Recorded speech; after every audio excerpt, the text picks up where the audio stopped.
Hi there, grasshoppers. Mr. Raymond here. Today we are talking all things California Gold Rush. And to do that, we're going to talk about all the reasons why the California Gold Rush was so epic.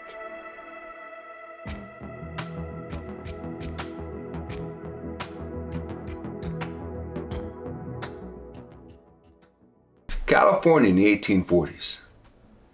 Forget everything you know about California today. There's no Hollywood. There's no beaches. California in the 1840s, you couldn't drag anybody there. There wasn't a road, there wasn't a bridge, there wasn't a town. So what's going to change all that?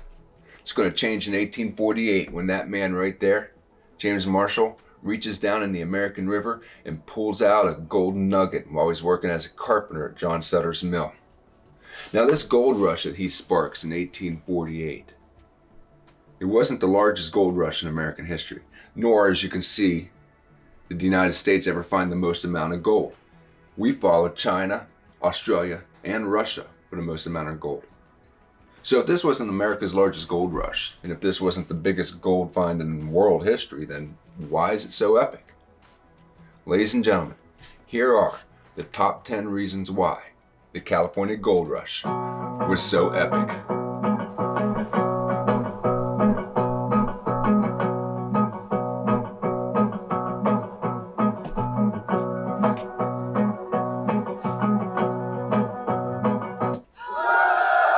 Number 10, mass migration. Now, migration is the movement of people from one place to another. In this case, they're all trying to get to California. Now, migrations happen for usually one of four reasons. They happen because of famine. They happen because of war. They happen because of disease. They happen because of persecution. But not in this case. This was a mass migration of people to California for one reason and one reason only, and it was greed. That's right, there's gold. All you gotta do is get there, you find it, you pick it up, you put it in your pocket. You pay no taxes on it. It's yours. By 1852, over 300,000 people moved to California, and 25% of them weren't even from the United States. Number 9. Kit Carson. If the California Gold Rush wasn't epic enough, let's add Kit Carson to the mix. The most epic American ever. Well, maybe besides George Washington, the most epic American ever. Somebody had to get the news of gold from California to Washington, D.C. Somebody had to walk it all the way to D.C., hand it to President Polk and say, there's gold in California. Who does that? No other than Kit Carson. Number 8, gold. Isn't this what this is all about anyway? During the California Gold Rush, over 750,000 pounds of gold were taken out of the ground. That's almost $2 billion worth of precious metal. Getting to it wasn't easy, and over time the miners had to begin to use a lot more sophisticated methods in order to get the gold out of the ground. Hey, number 7, blue jeans.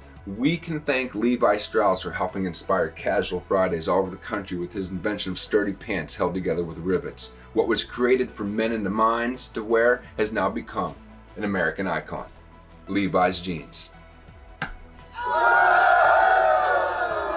Stinky Pete. That's right, Stinky Pete, everybody's favorite character in the Toy Story saga. Stinky Pete was inspired by the California Gold Rush. So much so that Mr. Graham and I dressed up just like him for Halloween this past year. Never mind. Number 5, the Mexican Cession. That's right, the Treaty of Guadalupe Hidalgo, which ended the Mexican War, was signed days after James Marshall's discovery of gold in the American River. What a stroke of luck for the United States. Imagine United States history without California. Number 4, the price of eggs. That's right, and it wasn't just eggs, it was land, it was just about anything. In California, the prices just skyrocketed because of the gold rush. Eggs were literally going for $3 a piece in 1850. $3 a piece in 1850. Ladies and gentlemen, that's $85 an egg by today's standards. But it wasn't just egg. If you wanted a bag of flour, flour was going for $13 a bag. That's $370 today. Butter was $20 a pound. You're paying $600 a pound for butter by today's standards. And if you're shovel broke, you better have a lot of money, because shovels were going for 36 bucks. $36 in 1850 in California. That's paying $1,000 for a shovel in 2020. Number 3, gentlemen on the green team do not plan on getting a homecoming date if you're participating in the California Gold Rush. That's right, because the population of California was 92% male. Number 2, Mr. Plummer's favorite team. And to tell us all about it is Mr. Plummer himself. The Gold Rush was so impactful that it inspired the name of one of the 32 NFL teams, the greatest of the 32 NFL teams, the San Francisco 49ers. Mr. Plummer got 4 words for you: New England and Pittsburgh. And number 1, the 31st state. The Gold Rush undoubtedly sped up California's admission into the Union as the 31st state. California applied for statehood in 1849, and it was granted admission as a free state into the United States of America in the year 1850. No U.S. territory before or since has gained statehood as quickly as California did. Ladies and gentlemen, there you have it, the top 10 reasons why the California Gold Rush was so amazingly epic.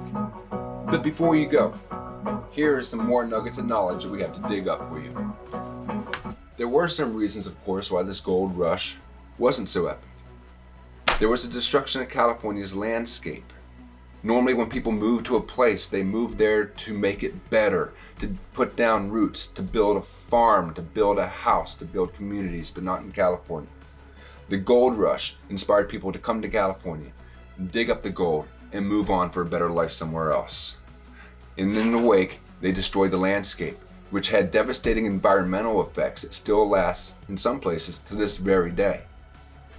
This was also the end of a way of life for California's native population. And last but not least, the admission of California as the 31st state of the United States as a free state meant that the struggle between slave and free states is ongoing, and California's admission into the Union will spark the crap show that will become the 1850s in the United States of America. But that's a story for another day. Thank you for watching, and I want you to remember, you're not stuck at home. You're safe at home.